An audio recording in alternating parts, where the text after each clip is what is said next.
तो survivor series खत्म हो चुका है। आओ बात करते हैं कुछ पोस्ट शो अपडेट्स के बारे में। So hello everyone and welcome है तुम्हारा रेसलिंग हिंदी न्यूज़ में। आई नो मैं बहुत लंबे टाइम बाद वीडियो ला रहा हूँ, लेकिन चलो वो बाद में बात करेंगे। शुरू करते हैं वीडियो को सर्वाइवर सीरीज के पोस्ट आफ्टर मैथ रिएक्शंस के बारे में, क्योंकि किसी को ज़्यादा कुछ खास प्रीमियम लाइव इवेंट पसंद नहीं आया है।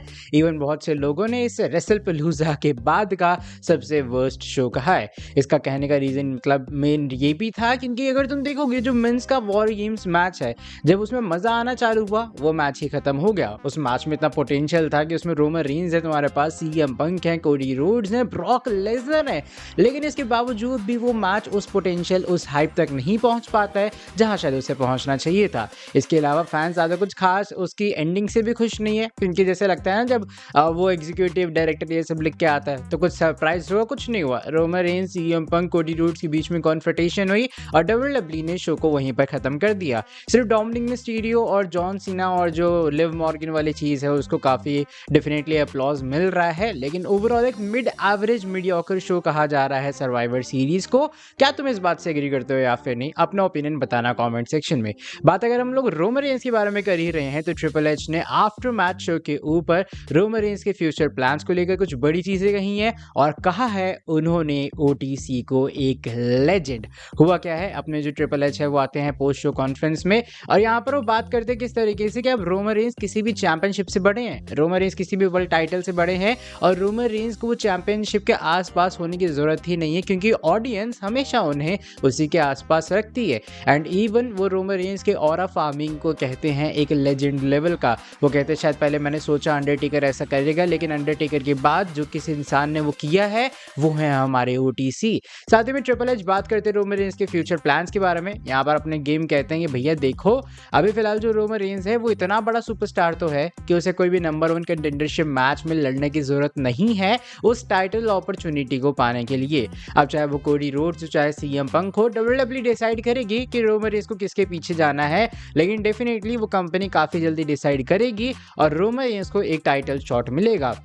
इसका इवेंचुअली मतलब यही निकल के आता है सामने कि भाई देखो बस कुछ सेकंड्स की बात है, रोमन रेंज को डब्ल्यूडब्ल्यूई फिर से उस चैंपियनशिप फ्यूड में इंसर्ट करेगी और जिस तरीके से सर्वाइवर सीरीज एंड हुआ है मेरे हिसाब से वो इंसान कोडी रोड्स होंगे। मैंने पिछली वीडियो में बताया था कि रोमन रेंज ने कोडी से कहा कि भाई ये पहली और आखिरी बार, एक सॉर्ट ऑफ कहते हैं ना वाला डायलॉग कि आखिरी बार था कि हम लोग टीम अप कर रहे हैं, इसके बाद सोचना मत हम लोग का टीम अप होगा। और सीएम पंक को उन्होंने उठाया और उसके साथ वो फिस्ट बम्प किया। इसे पता लगता है कहीं ना कहीं कि शायद सीएम पंक रोमन रेंज के अंदर उतनी दुश्मनी नहीं है जितनी कोडी रोड्स और रोमन रेंज में है, और कोडी रोड्स रोमन रेंज की स्टोरी में एक और चैप्टर डेफिनेटली बहुत जल्दी ऐड होगा। अच्छा, जो अपनी एक और स्टोरी है वो इस बार जुड़ी है पॉल हेमन के बारे में, क्योंकि जो पॉल हेमन है वो भी पोस्ट शो पे आते हैं और वो जो मास्क हुडेड गाय था उसके बारे में बात करते हैं। यहाँ पे अपने वाइज मैन जो है वो कहते हैं भाई देखो मुझे नहीं पता है वो कौन था। पॉल हेमन डेफिनेटली मुझे लग रहा है यहाँ पोपट बना रहे सभी का। अगर मैच में कोई डिस्ट्रप्शन हो वो भी ऐसी मिस्ट्री टाइप की और वो पॉल हेमन को ना पता हो, ऐसा हो ही नहीं सकता है। तो डेफिनेटली पॉल हेमन सभी को ट्रिक करने का ट्राई कर रहे हैं और वो कह रहे हैं भाई मुझे भी नहीं पता ये कौन आ गया अचानक से बीच में कूद के, और उसने आके टीम विजन की हेल्प कर डाली। देख रहे हो, मतलब पॉल हेमन तो अपने आप को कुछ ज़्यादा चतुर समझ रहे हैं।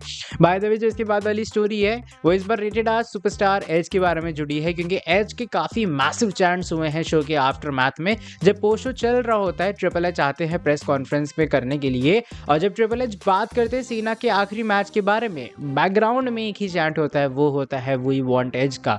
अब देखो डेफिनेटली एज कहीं से भी मुझे लगता नहीं है वापस आएंगे, क्योंकि already Gunther, Jey Uso, LA Knight और सोलो सिकोय ये कुछ सुपरस्टार्स हैं जो कि last time is now tournament के फाइनल्स तक पहुंच चुके हैं। अब इनमें से कोई एक होगा जॉन सीना का आखिरी opponent Saturday night's main event के अंदर। लेकिन यार एज आ जाता तो क्या मजा आता नहीं। बाय द वे अब जो हमारी फाइनल स्टोरी है वो उस मिस्ट्री मास्क गाय के बारे में ही जुड़ी है। मैंने वीडियो में ऑलरेडी बताया कि वो इंसान ऑस्टिन थ्योरी हो सकते हैं और bodyslam.net और बहुत सारे और सोर्सेज का भी मानना है कि वो इंसान और कोई नहीं बल्कि ऑस्टिन थ्योरी हैं। तुम्हें अगर पता हो ऑस्टिन थ्योरी और ब्रॉक लेसनर दोनों र्यूमर थे कि वो सर्वाइवर सीरीज वॉर गेम्स में टीम विजन का साथ देंगे।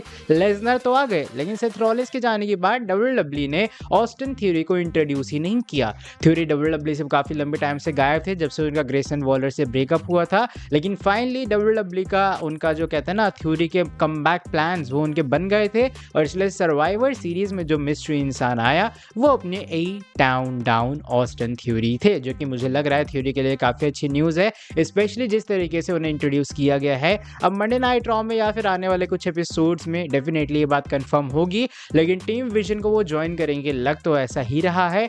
और शायद मैं हैरान नहीं होऊंगा अगर ब्रॉन ब्रेकर को भी अगले टाइटल शॉट मिल जाए सीएम पंक के खिलाफ, स्पेशली जब उन्होंने पंक को पिन किया सर्वाइवर सीरीज में। अभी फिलहाल के लिए वीडियो को यहीं पर खत्म कर रहा हूँ। वीडियो पसंद आई है वीडियो को नीचे लाइक कर दो, ऐसी और वीडियोस के लिए सब्सक्राइब कर देना चैनल को और बेल नोटिफिकेशन को कर देना ऑन। मिलता तुमसे आके नेक्स्ट वीडियो के अंदर बहुत ज़्यादा जल्दी, हाँ डेफिनेटली जल्दी। Till then bye bye, take care.